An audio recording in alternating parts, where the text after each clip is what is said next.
Ang lumpia isa ka Pinoy nga spring roll nga puno sang utan kag karne. Ginabutang ini sa manipis nga putos kag ginaprito tubtob mag-crispy. Pirmi ini ginahimo nga may kaupod nga matamis o kon makahang nga sawsawan. Sikat ini nga snack sa mga party kag pagtililipon kay mahagpok kag manamit ini. Gusto sang mga kabataan ang lumpia kay mahapos, kaptan kag kaunon.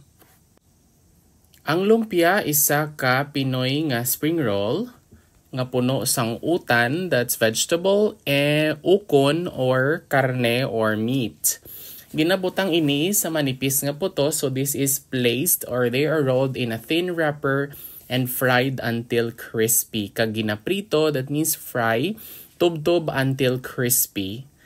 Pirmi ini ginahimo nga may kaupod nga matamis, so usually this is cooked or often served with sweet or spicy dipping sauce. When we say maakahang, that means spicy makahang, and matamis, that's sweet, and then when we say sausawan, that's a dipping sauce. Sikat ini nga snack sa mga party, so this is a famous snack or dessert in parties and pagtilipon or gatherings. Kay mahagpok, that means crispy kag manamit ini, delicious, manamit.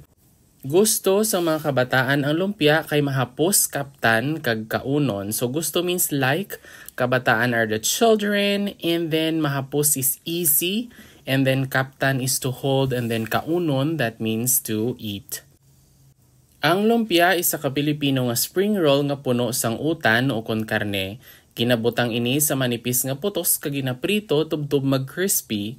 Pirmi ini ginahimo nga may kaupod nga matamis o kon makahang sawsawan. Sikat ini nga snack sa mga party kag pagtililipon kay mahagpok kag manamit ini. Gusto sa mga kabataan ang lumpia kay mahapos, kaptan kag kaunon.